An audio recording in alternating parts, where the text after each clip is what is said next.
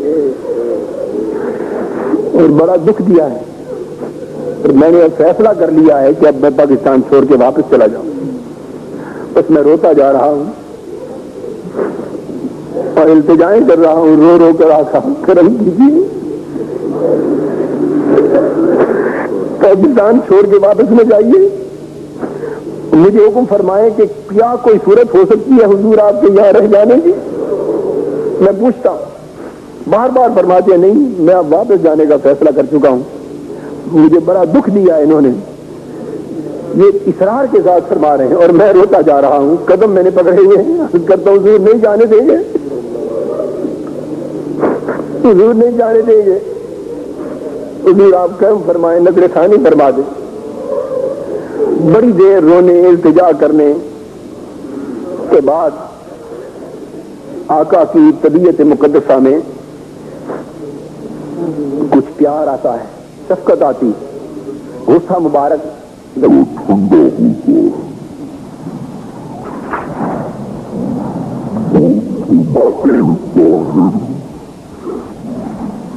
اگر مزید پاکستان میں مجھے ٹھہرانا چاہتے ہو تو اس کی صرف ایک شرط، مجھے اب پاکستان میں مزید ٹھہرانا چاہتے ہو تو صرف ایک شرط ہے، تم اس شرط کے پورا کرنے کا وعدہ کر لو، میں وعدہ کرتا ہوں۔ میں نے عرض کیا حضور فرمائے تو صحیح، وہ شرط کیا ہے؟ وہ شرط کیا ہے؟ جو کچھ ہو سکا ہم کریں گے۔ آپ فرماتے ہیں طاہر اگر چاہتے ہو کہ میں پاکستان میں رک جاؤں تو شرط صرف یہ ہے کہ میرے میزبان تم بن جاؤ۔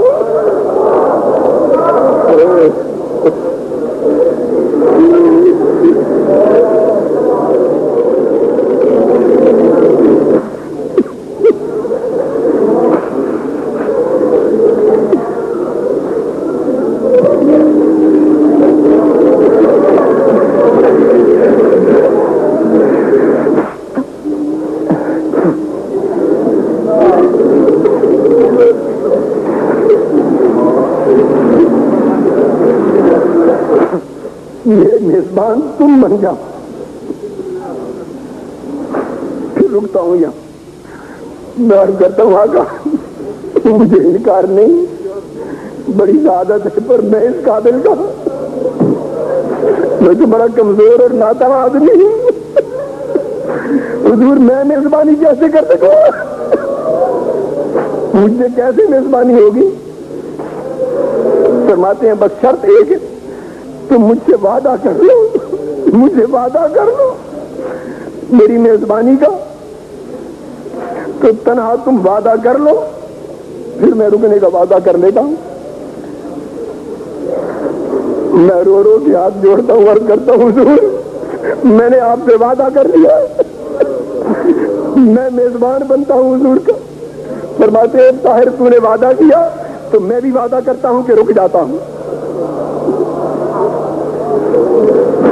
اور فرمایا کہ میں مزید 7 دن اپنا قیام پاکستان میں تمہارے کہنے پہ روک کر لیتا ہوں، 7 دن مزید رہوں گا یہاں۔ کتنا؟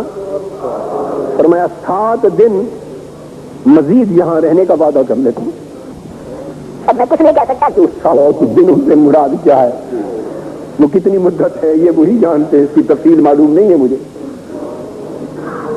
7 دنوں سے مراد کتنی مدت؟ فرمایا 7 دن میں رکتا ہوں تمہاری میزبانی میں۔ میں نے کہا حضور مجھے منظور ہے، پر یہ کیسے ہوگا سب کچھ؟ فرمایا تم عہد کر لو، بس سب انتظام ہو جائے گا،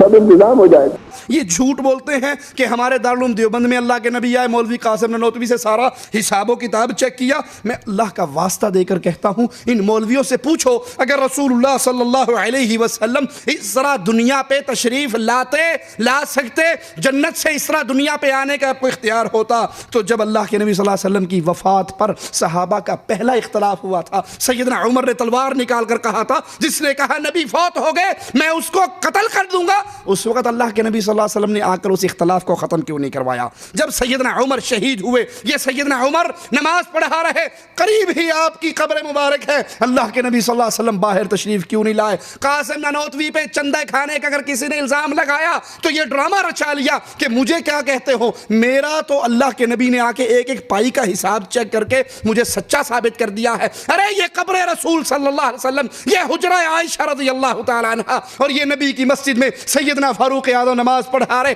اس وقت اللہ کے نبی صلی اللہ علیہ وسلم باہر کیوں نہ آئے؟ سیدنا عثمان اپنے گھر میں قید ہیں، پیاسے ہیں، حسنین کریمین پانی لے کر جا رہے ہیں، دروازوں پر پہرے دے رہے ہیں، ابو ہریرہ رضی اللہ عنہ وارضا آ کر آپ سے اجازت مانگ رہے ہیں ان بلوائیوں کو مارنے کی، اس وقت اللہ کے نبی صلی اللہ علیہ وسلم باہر تشریف کیوں نہیں لے کر آئے؟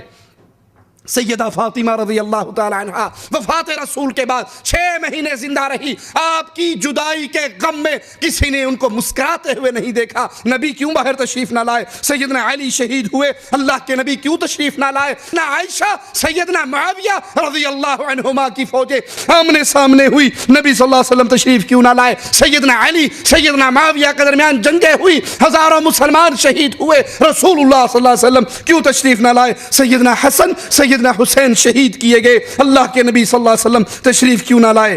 آج تو بدعقیدگی کی یہ حالت ہے، بدعقیدگی کی یہ کیفیت ہے، جو مولوی چاہتا ہے اپنے مریدوں کو حالت بیداری میں اللہ کے نبی صلی اللہ علیہ وسلم کی زیارت کروانے کا اعلان کرتا ہے۔ یہی اشرف السوانح ہمارے ہاتھ میں ہے، اس کا صفحہ نمبر 129 ہے، 129 پر لکھتے ہیں کہ کانپور کے اندر ایک مولوی صاحب تھے بہت بڑے، اور اس مولوی صاحب کی حالت کیا تھی؟ کانپور میں ایک بہت مشہور بزرگ گزرے ہیں حضرت شاہ غلام رسول صاحب، جن کا لقب رسول نما تھا، وہ اپنے تصرف سے حضرت رسول صلی اللہ علیہ وسلم کی بیداری کے اندر زیارت کروا دیا کرتے تھے، خواب میں نہیں، بیداری کے اندر۔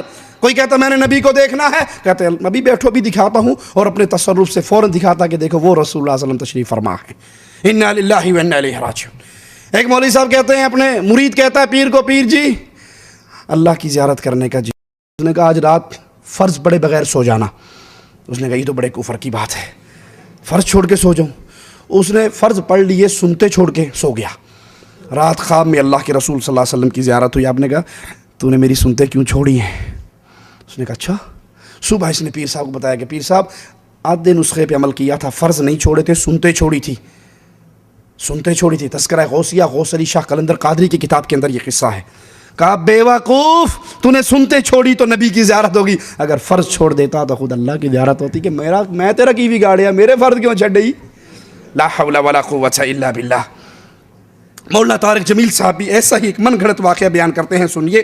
کہتے ہیں ایک بدو قبر رسول صلی اللہ علیہ وسلم پر آیا اور کہا السلام علیکہ یا رسول اللہ صلی اللہ علیہ وسلم۔ پھر کہا آپ کے رب نے کہا ہے وَلَوْ أَنَّهُمْ إِذْ ظَلَمُوا أَنفُسَهُمْ جَاءُوكَ فَاسْتَغْفَرُوا اللَّهَ وَاسْتَغْفَرَ لَهُمُ الرَّسُولُ لَوَجَدُوا اللَّهَ تَوَّابًا رَحِيمًا، کہ اگر آیت کا معنی ہے اگر یہ گناہ کر لیں، ظلم کر لیں اپنی جانوں پر، پھر آپ کے پاس آئیں، آپ ان کے لیے اللہ سے معافی مانگے اور یہ بھی معافی مانگے تو پھر اللہ ان کو معاف کر دے گا۔ کہا اے اللہ کے نبی میں آپ کے پاس آیا ہوں، اپنے گناہوں کو مانتا ہوں اور معافی مانگتا ہوں، آپ کو اللہ کے دربار میں سفارشی بناتا ہوں، آپ کا رب میری بخشش کر دے۔ پھر رونے لگا، 4 اشعار پڑھے، آنسو پوچھتا ہوا چلا گیا۔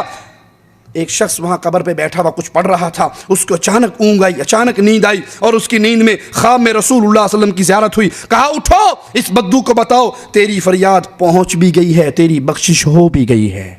ایک بدو آتا ہے، آپ دنیا سے جا چکے ہیں، عاتبی رحمت اللہ علیہ قبر پر بیٹھے کچھ پڑھ رہے ہیں، وہ بدو اونٹنی کو بٹھاتا ہے اور قبر پہ آ کے کہتا ہے السلام علیکہ یا رسول اللہ، سلام پیش کرتا ہے، پھر کہتا ہے یا رسول اللہ آپ کے رب نے کہا ہے وَلَوْ أَنَّهُمْ إِذْ ظَلَمُوا أَنفُسَهُمْ جَاءُوكَ فَاسْتَغْفَرُوا اللَّهَ وَاسْتَغْفَرَ لَهُمُ الرَّسُولُ لَوَجَدُوا اللَّهَ تَوَّابًا رَحِيمًا، کہ اے میرے نبی یہ اپنے پر ظلم کر کے آئیں، گناہ کر کے آئیں، اور پھر معافی مانگیں، اور تو سفارش کرے اور یہ معافی مانگیں تو میں انہیں معاف کر دوں گا۔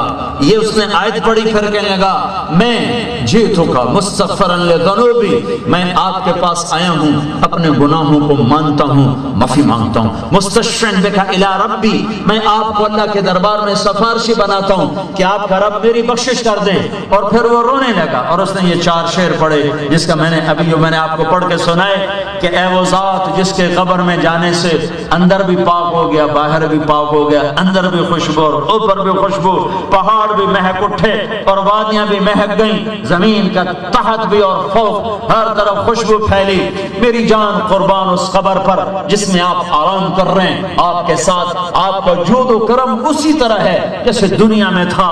میں آپ کے طفیل پل صراط پار کروں گا، اس کے بغیر نہیں کر سکتا۔ ہاں میں ابو بکر عمر کو بھی نہیں بھول سکتا، آپ پر اور ابو بکر پر اور عمر پر جب تک قلم کار کا قلم چلتا رہے میرا سلام آپ کو پہنچتا رہے۔ یہ اشعار کہے اور آنسو پوچھتا ہوا اونٹنی کو چل دیا۔ ابھی وہ اونٹنی پہ بیٹھ رہا ہے کہ عتبی پر ایک دم نیند آئی، ایک دم اونگ آئی، فوراً اللہ کے نبی کی خواب میں زیارت ہوئی کہ عتبی اٹھو اور اس بدو سے کہہ دو تیری فریاد پہنچ گئی اور تیری بخشش ہو گئی۔ تو اس خطے کا تو کوئی مقابلہ نہیں ہے۔ انا للہ و انا الیہ راجعون۔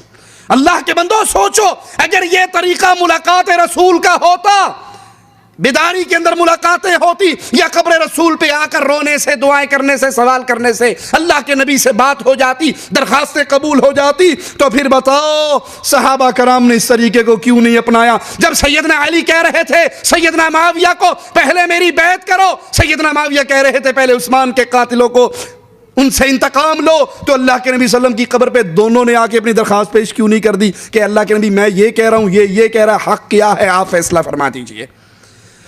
انا للہ و انا الیہ راجعون۔ جب ہم مولانا طارق جمیل صاحب کے ان جھوٹے بیان کردہ قصوں کو بیان کرتے ہیں تو کچھ لوگوں کو تکلیف ہوتی ہے۔ حقیقت یہ ہے علماء دیوبند کے مفتی زر ولی خان صاحب مجبور ہو گئے یہ بات تسلیم کرنے پر کہ مولانا طارق جمیل من گھڑت قصے بیان کرتے ہیں۔ ایک قصہ مولانا زر ولی خان نے جو طارق جمیل صاحب سے سنا وہ خود اپنی سی ڈی میں بیان کرتے ہیں کہ طارق جمیل صاحب نے فرمایا سیدنا عثمان کے اونٹوں کا قافلہ آیا اور آپ نے مدینے کے اندر سارے صدقہ کر دیے، کہ ادھر تو صدقہ ہوا۔ رات کو عبداللہ ابن عباس نے خواب دیکھا اللہ کے نبی صلی اللہ علیہ وسلم گھوڑے پر بیٹھے کہیں جا رہے ہیں۔ انہوں نے کہا اللہ کے نبی آپ سے بات کرنی ہے، آپ کہاں جا رہے ہیں؟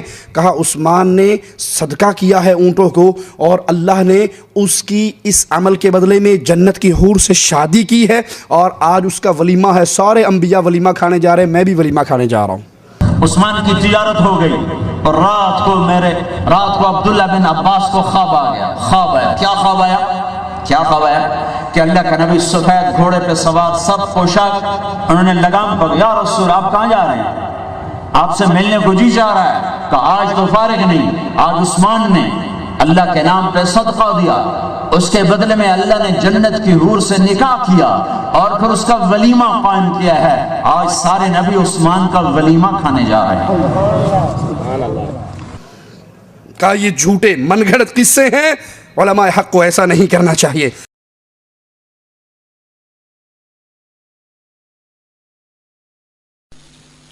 ایک عالم نے مولانا طارق جمیل کے بارے میں کہا کہ وہ کذاب اور جھوٹا اور من گھڑت حدیثیں پیش کرتا ہے، واقعتاً ایسا ہے۔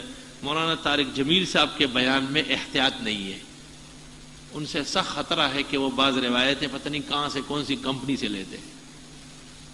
اس دن ایک روایت میں سن رہا تھا کہ رسول اللہ صلی اللہ علیہ وسلم نے فرمایا کہ ملائک نے آ کے مجھے بتایا کہ حضرت عثمان کا ولیمہ ہوا ہے، میں اس میں شرکت کے لیے جا رہا ہوں۔ اس قسم کی روایتیں علماء حق سناتے ہیں، اس کے سر پیر نہ ہو۔ انا للہ و انا الیہ راجعون۔ تو لوگوں حق کیا ہے جو فوت ہو کر اللہ کی جنتوں میں چلے گئے، وہ اللہ کے مہمان ہیں، وہ اللہ کی جنتوں میں ہیں، وہ اس دنیا سے ان کا رشتہ ختم ہو چکا ہے، اس دنیا سے ان کا رشتہ ٹوٹ چکا ہے۔ نہ اولیاء اللہ نہ انبیاء کرام اس دنیا میں آتے ہیں، نہ صحابہ کرام کا یہ منہج ہے کہ اپنے کسی مسئلے میں قبر نبی پر کھڑے ہو کر انہوں نے مشورہ کیا ہو، آپ سے باتیں کی ہو، بلکہ اس دنیا سے ان کا تعلق ٹوٹ کر گستاخی سے بچائے، اولیاء اللہ کی گستاخی سے بچائے، اور محبت رسول، محبت اولیاء کی شکل میں ان کی جھوٹے چولے کے نیچے جو توحید کے اوپر وار ہو رہے ہیں، اللہ ہمیں اس سے بھی محفوظ فرمائے۔ حق کہنے، سننے، عمل کرنے، پھر اس پیغام کو آگے پہنچانے کی توفیق عطا فرمائے۔ اقول قولی ھذا واستغفر اللہ لی ولکم ولسائر المسلمین فاستغفروہ انہ هو الغفور الرحیم۔